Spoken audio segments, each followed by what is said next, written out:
السلام عليكم ورحمه الله تعالى وبركاته. انا جبت لكم واحد الوصفه يعني لتبييض البشره اللي كتكون سمراء.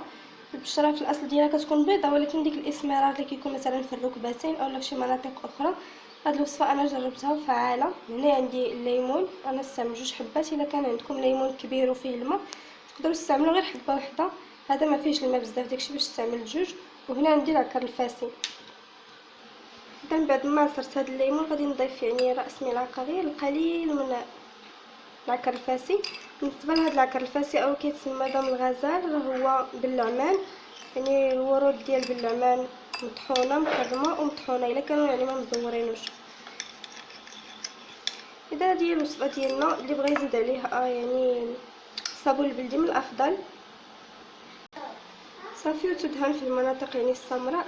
بالنسبه الى كان في المنزل ما متوفرش الليمون يمكن استبداله بماء الزهر اولا بحليب البقر الطبيعي، لان هاد العكر الفاسي هذا في ديك الكرتونه ديالو راه غير مشات جلاتها ليا بنتي كتبين يعني كيتخلط اما مع الحامض اولا ماء الزهر اولا مع حليب البقر الطبيعي، ولكني انا ديما كنستخدم يعني مع الحامض. كيعطي نتائج يعني فعاله وهائله جدا، لان الحامض راه مطهر اصلا. كتحيد كاع ديك الاسمر يعني ديك الاسمرار، وانا ديجا جربته بوحدوه كيعطي نتيجه، ومع الصابون البلدي كيعطي نتيجه يعني احسن حتى هكا يعني مزيان. انا دابا ما عنديش الصابون البلدي غادي نستعملو غير هكا. بالنسبه يعني تخليه شويه فوق الجسم على الاقل واحد ربع ساعه حتى نص ساعه عاد يعني تحكي الوسخ.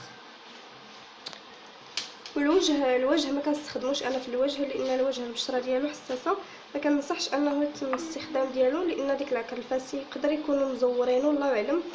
يعني الوجه ديما ما نستخدموا ليه كاع الوصفات. اللي بغى يستخدم شي حاجه للوجه يستخدم غير قشور البنان هكا ولا داكشي اللي طبيعي 100%.